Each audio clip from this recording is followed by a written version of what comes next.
Kali ini gue bakal bahas IEM yang kerja sama secara official dengan salah satu game terkenal Assassin's Creed, terutama yang Assassin's Creed Mirage. Jadi halo dan selamat datang di Aftersound Review, dan ini adalah review gue untuk NF Audio RG15 yang gue pertama kali ngeliat kayaknya brand audio. NF Audio kan brand emang audio gitu, brand audio file dari China, kerjasama official loh sama Assassin's Creed Mirage. Tapi masalahnya sekarang ini untuk harganya tuh masih belum jelas kalau masuk ke Indonesia berapa. Makanya lu cari juga di pasar nasional, Hi-Fi Go, Linsol, bla bla bla, AliExpress gitu. Bahkan setahu gue nggak ada, karena ini masih China market only, karena terkait perizinan copyright atau apanya tentang Assassin's Creed gitu. Kerjasama di China doang. Nggak tahu apakah internasional bakal masuk apa nggak. Jadi ya per sekarang gue nggak tahu harganya berapa. Tapi anyway, gue akan bahas aja seperti biasa, breakdown review ini mulai dari build fit, frequency response, suara, dan juga perbandingannya. Ini buat yang mau lihat lebih dekat aja secara boxnya. Keren banget sih, ya official emang beda ya lah. Keren banget, Assassin's Creed Mirage. Dan ya langsung aja untuk build quality dari IEM-nya sendiri sebenarnya berasa oke. Dia berasa pakai bahan metal yang rada berat. Cuman ini pribadi gue ya, terlalu bling-bling gak sih? Maksudnya kuningnya tuh mencolok banget dan nyaris norak. Walaupun kalau di tangan udah berasanya oke, ini IEM yang agak berat dan berbobot. Bahan metalnya ini juga bukan metal-metalan plastik dicat emas. Tapi dari jauh tuh kayak ya semi norak. Nggak tahu, warnanya gue nggak terlalu suka. Ada lambang Assassin's Creed-nya di sini tuh, lihatnya warna putih.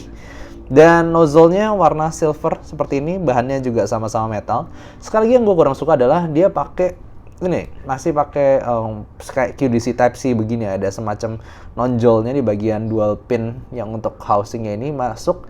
Lalu kabelnya sendiri ini agak tipis, cuman dia untungnya cukup fleksibel. Jadi walaupun kayak sleevingnya semacam plastik begini, tapi dia cukup lembut bahannya. Di bagian atas cuma one strand seperti ini, di bagian bawahnya twisted, dan sekali lagi ini cukup lentur dan lembut di tangan. Untuk jacknya pun bukan pakai jack, dia pakai USB ya, USB Type C begini. Sekali lagi ada lambang, lambang Assassin's Creed, cuman ada tambahan dikit. Mungkin ini yang Mirage version begini ya. Gue nggak terlalu gamers jadi kurang tahu. Tapi sekali lagi warnanya emas seperti dari housingnya juga. Secara ergonomi gue nggak ada masalah sama IEM ini, simply enak aja di kuping gue.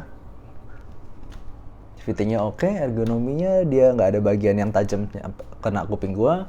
Dan eargate-nya pun cukup di kuping gue, jadi stabilitasnya oke. Gue pakai berjam-jam, lalu gue pakai jalan-jalan juga oke.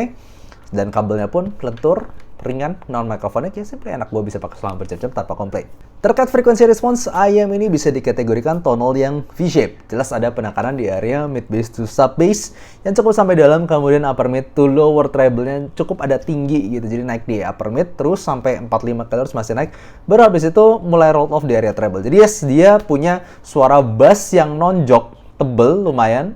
Lalu juga vokal yang lumayan tipis dan treble yang lumayan maju, gemericik suara tuh berasa, tapi secara extension tidak terlalu sampai ujung.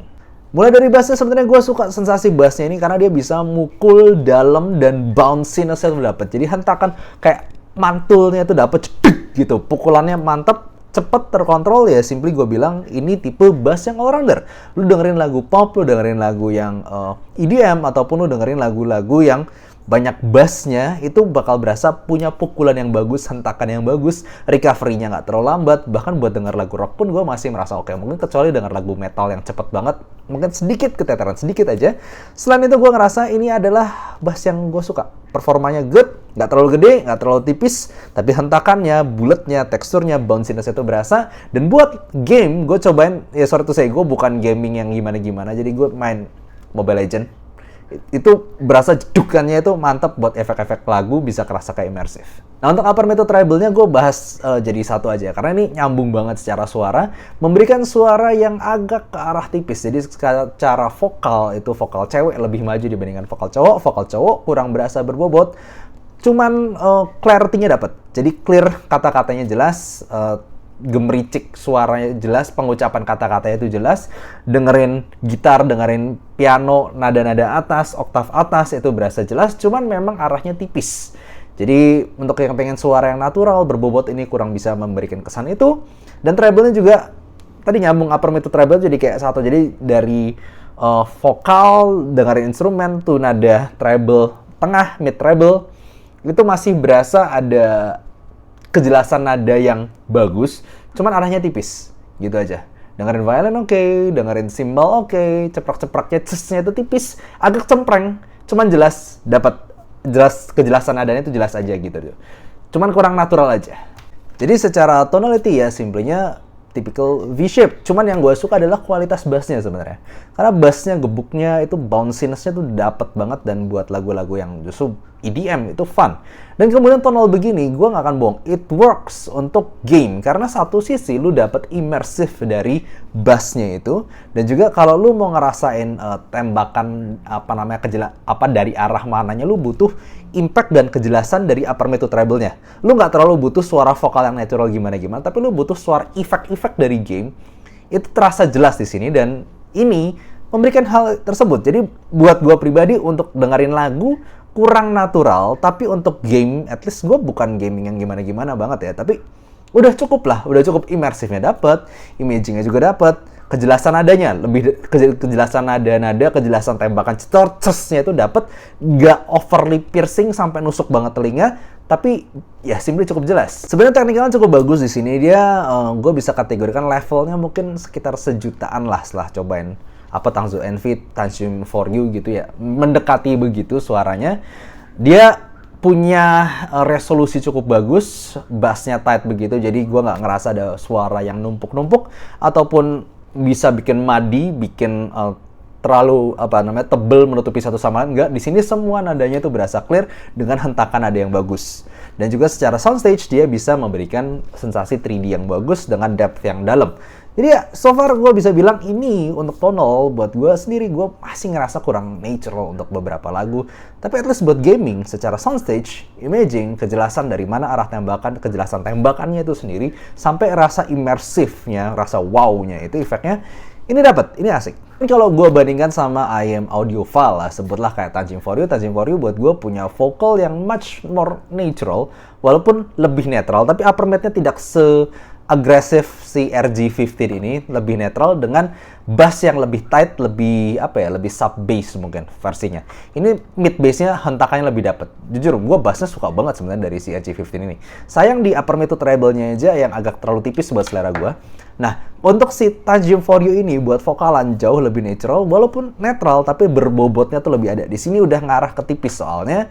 Dan juga untuk lagu-lagu yang vokalan cewek, sweetness-nya lepas treble atasnya, bukan treble bawah ya, treble bawahnya lebih nonjok, lebih nyerang di sini. Cuman treble atas, ujung treble atasnya tuh somehow Tanjung For You punya kesan lebih airy karena mungkin upper mid to treble-nya lebih linear juga secara frekuensi. Dibandingkan dengan Tangzu Swan Envy, buat lagu gue jelas lebih suka Tangzu Swan Envy. Secara vokal lebih berbobot, vokal cewek, vokal cowok lebih ada bobotnya, sweetness-nya lebih dapet, soundstage-nya sama-sama tetap megah. Cuman kalau misalnya dengerin efek-efek suara dari, sebutlah kayak yang gue main kayak Mobile Legends ya. Mobile Legends sebenarnya nggak terlalu butuh arah-arah sih, tapi at least efek-efek suaranya itu kayak cering-ceng, slash gitunya, itu lebih berasa di sini, jelas lebih berasa. Sementara di Tangzu Swan Envy lebih berasa di smoothing. Walaupun secara soundstage lebih luas di Tangzu Swan Envy, cuman untuk dengerin arah suara dan juga kejelasan efek-efek suara itu, gue lebih dapat dari si RG15 ini. Jadi unexpectedly, sebenarnya secara arah tonality dan arah tujuan IM ini dibuat dari beberapa NF audio yang udah gue review, ini yang paling inline, ini yang paling gue ngerasa, oh ini bagus nih, oh ini arahnya jelas nih. Sayangnya, walaupun gue puji secara arah suaranya dan juga kejelasan arahnya mau dibikin kemana nih suaranya, yaitu untuk for gaming, sayangnya ini gue masih belum dapat keterangan jelas mengenai harga atau masuknya ke Indonesia ini, karena terkait bukan ke penjualan gimana-gimana ya, Assassin's Creed-nya ini loh, Assassin's Creed-nya katanya nggak boleh, belum boleh mungkin secara internasional disebarluaskan karena masih limited to region China only ya. Berharap bisa masuk ke Indonesia, karena kalau udah masuk ke Indonesia dengan DSP-nya ini dan juga dengan suara yang seperti ini, gue sebenarnya cukup rekomendasi dia untuk main gaming di harga sekitar, kalau bisa 1 jutaan ya, 1 jutaan tuh ke bawah masih oke lah. Tapi kalau 2 jutaan ya mungkin itu mikir-mikir lagi. Tapi for misal 1 jutaan, gue bisa rekomendasikan ini.